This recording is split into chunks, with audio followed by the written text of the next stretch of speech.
Hello guys, I'm Maryann Kyle and I'm coming to you today from the Alabama School of the Arts on the campus of the University of Mobile. And today I'm joining you because I want to share my thoughts on the culture of practice as a music major. I train a lot of teachers on how to set up a positive culture inside their studio, and oftentimes the culture that they have is set by their past culture, the things that they experienced when they were students in the studio. And so I talked this past week to some of my students about remembering something that I find really important. You see, when we leave high school and we're considering actually majoring in music, we come out with what I call the why. And that is, why do you want to do this? Well, it's always an emotional reason. I love it. It touches people. It makes me happy. And so we leave high school with the why in our hands and we go into music school. And there we're introduced to one of our most powerful mentors, our voice teacher or our instrumental private instructor. And they begin to talk about the what. See, the what is, what are we going to do for a career? How are we going to take this thing that we love so much and actually make it practical so we can pay our bills at the end of the month? And so depending on your teacher's past experience or bias, they may say to you, the what is a career. And depending on how their career might have progressed or might not have, they'll start to talk to you about how much practice you have to do and how hard it is to be a major and how you really must perfect your technique, because perfection is the goal so that you are a master of your technique. And that is the what. That's what you think about. And then they hand you tools. So the tools that are given to you by your teachers, that's the how.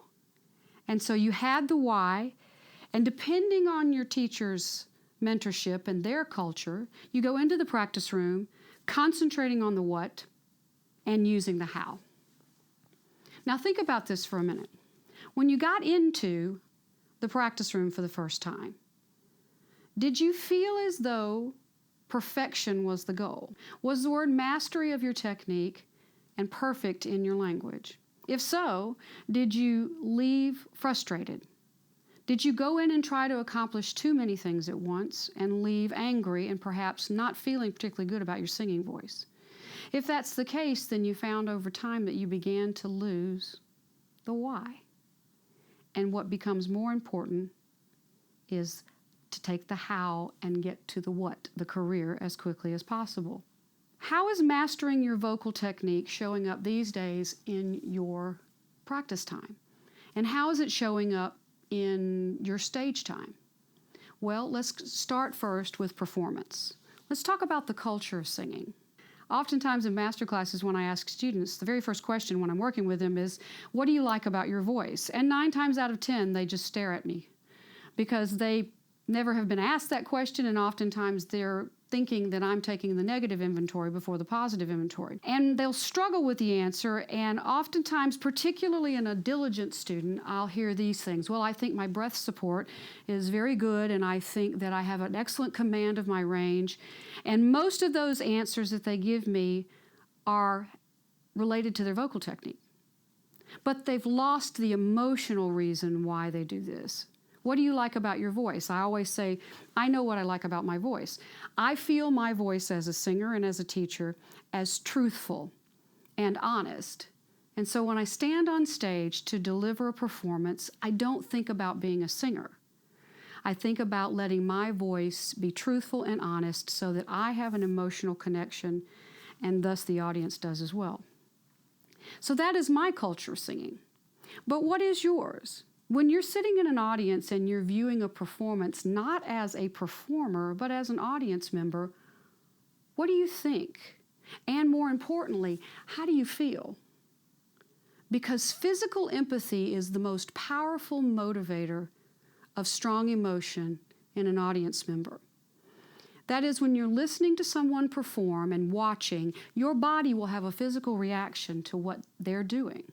If that physical reaction is causing you to hold your breath and be fearful because of what you're watching, that is your physical empathetic reaction to their singing. Now, if you're flipping the script and you're standing on stage and your mind is totally focused on your technique, how does that present in the body, and how will the audience members receive that physically? They will take that inventory more quickly than anything they see or hear. So think about how you think about the culture of your own singing before you consider the culture of your practice. Is it difficult for you to answer this question? What do you do well? Those are the tools that you'll take into the practice room, and slowly but surely you'll have to revisit this thought. Is perfection an attainable goal in practice or performance? If so, if you think it is, then do you try to achieve perfection over emotional honesty? If the answer is the second part of that, then you may find that about 10 years into your career, you develop a rather bad experience with your performing. You've taken out the emotional thing that brought you to the performing career in the first place, the why. And you have replaced the why with an unattainable goal of perfection, thus removing the emotional connection you have and the audience will have to your music and your voice. Let's talk about your practice for a minute. What do you think about practice time? Has your teacher actually talked with you about how you divide up your practice? Have they talked to you practically? And have they talked to you philosophically about it? So let's think about this for a moment. When you enter the practice room, do you open up a toolbox and take out all your hammers and your knives and your sharp instruments, and that is the representation of your technique? Or do you go in there and you open up your toy box and you take out the toys and you begin to play with them? That leads me to the next part of this conversation, which is creative versus analytical energy when you're practicing. I call it the smart singer problem, because singers feel as though if they do more in the practice room, they're actually accomplishing more. The more thoughts you have, the better student you are, right? That's mastering your vocal technique. But can it be that too many thoughts actually spoil the voice? So let's talk about creative versus analytical energy. Two different sides of the brain, two different processes. I recently taught a master class in Huntsville, Alabama, and I asked the entire audience of about 90-something people, I said, tell me how many of you in this room are engineers and how many of you are scientists? And practically every hand in the room was raised. And I said, okay, let's think about this for a moment. Why do you sing? And most of them said, because it gives me a release, it makes me feel happy, non-scientific, non-analytical answers. Yet when they go to work every day, they use the analytical portion of their brain to create what it is that they create while they're on the job. When you go into a practice room, if you ask yourself this question, how much of time in practice do I spend listening to my sound versus feeling my sound? And by the way, this is a phenomenon more closely associated with singing than any other instrument. If you spend a lot of time listening to your sound more than feeling your vocal technique, then probably you spend a good deal of time analyzing the sound while you're doing it. But see, the process is different. Analysis is an energy that loops back into the body. Creativity is an energy that loops out. Guess what else? The act of giving, the act of creating, is an energy that moves out to the audience. So if you're in the practice room and you're practicing the act of analysis, where you're constantly inventorying your sound as you do it, then what happens is in your own physical body, you lose connection with a physical process that produces in you an emotional response, empathy. So if you spend more time in analysis in your lesson, chances are and in your practice times, chances are you'll leave and you'll be more frustrated. But creative energy is different.